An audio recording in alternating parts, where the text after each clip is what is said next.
So I think I figured out how the brain can heal itself, from all the past hurts, trauma, and stuff like that. And it's not just a thing that happens and now suddenly you're healed. It's like I figured out how to bring about a natural process where the natural intelligence of the body and the brain can heal itself. And actually, it's a natural thing that should happen right now. But the activity of the brain, which is the mind, has split in two and is now in conflict with itself, and this conflict prevents the brain to actually use the energy to regenerate, and instead it's eating itself, it's fighting against itself, it's creating even more conflict. Because how do we experience the brain's activity? We experience the brain's activity as thoughts that are happening, and so it's the activity of the mind. When we are thinking, usually what seems to happen is that there is a sense that there is one part of the psyche that is responsible for thinking, and then there is another part of the psyche that is the thinking. So there is a thought process, and to most people it seems like I'm thinking. I'm responsible for my thoughts. But if that would be true, then everybody would just choose to feel happy all the time. There would be no such thing as sadness or depression or negative thoughts. You see, there's the mind, because of its concepts, has created the illusion for itself that there is a separation between me and my thoughts. When in actuality, thought is a process that happens by itself, just as the beating of the heart is also a process that happens by itself. In the same way, thinking is a process that happens by itself, but in that thinking, there appears the thought I, and the thought I want to do this, I want to think like that, I should be like that. And when those thoughts appear, then the mind seems to self-identify with an illusory self that seems to have, but doesn't really have, control over the mind, as if there is a split within the mind. And when there is the belief in this illusion, then the mind starts to eat itself up. And this causes all sorts of diseases. And also, it turns your past trauma into your identity. So you think you are your past, and you go through life as a person who has experienced all these hurts. But as soon, and then you feel like I'm depressed, I'm traumatized, I have all these things, And then the separate identity also wants to do something and wants to do techniques in order to bring about healing, which is also just increasing the conflict within one's mind. Because it only, it is just perpetuating, it's just increasing the strength in the belief of a separate self that could do something about the mind. And what essentially freed me from this inner conflict was the realization that I am not thinking, but thinking is happening by itself. And in this happening, there is sometimes the appearance of thoughts like I think, I do, I want, I should, I shouldn't. But it's just that those I thoughts are just part of the process, but they're just thoughts. It's not me. There's no me. So it's not me and me that is thinking, me separate from thinking, me the chooser of thoughts. But it's just thought, one process.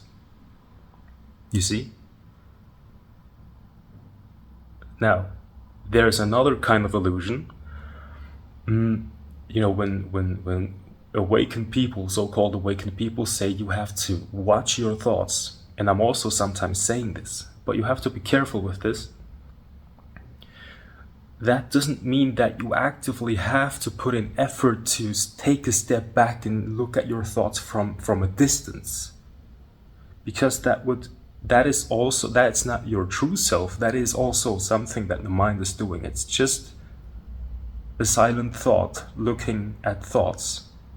And that very effort to look at thoughts from a distance is still the ego, is still the separate self that is trying to bring about some kind of healing through control by looking at thoughts. But that very effort is the very thing that is preventing you to become one with life.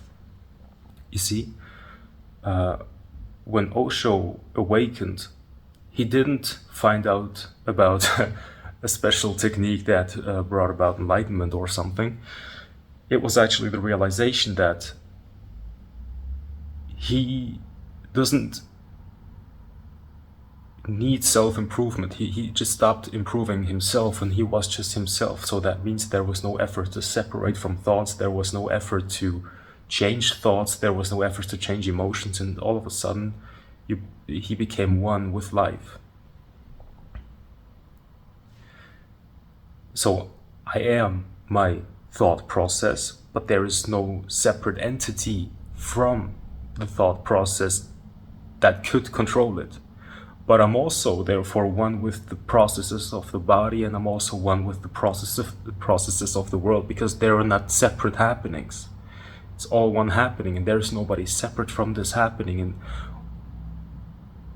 the belief that you are someone that is separate from it, which is created by thought, is what causes the conflict within your own psyche, which is why you are still holding on to your past traumas.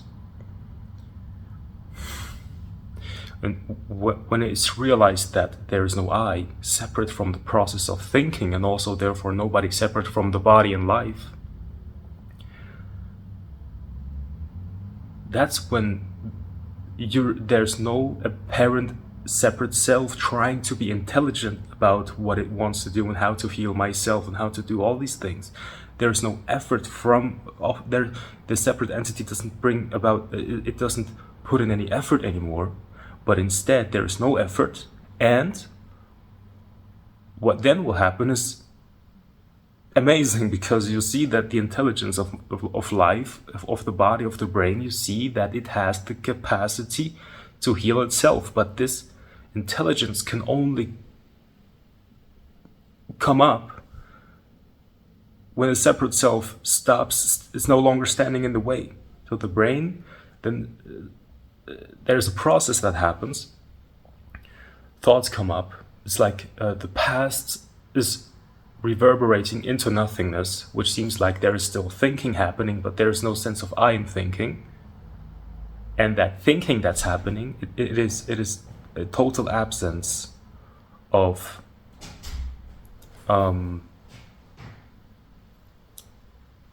perpetuation of the past. So that means that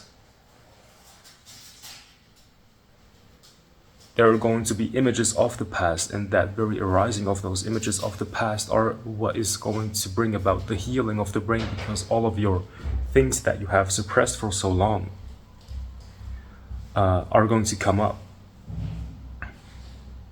Usually the separate self is trying to be a certain way, and it's also repressing a certain tendency in you, which is what Carl Jung called the shadow. But when there is a cessation of the separate self, which is the controller and decider, then there's no longer such thing called suppression. So everything will come up, which is what I call the reverberation of the past into nothingness. And in that process, that's what's called the healing. But it's painful. But it's healing.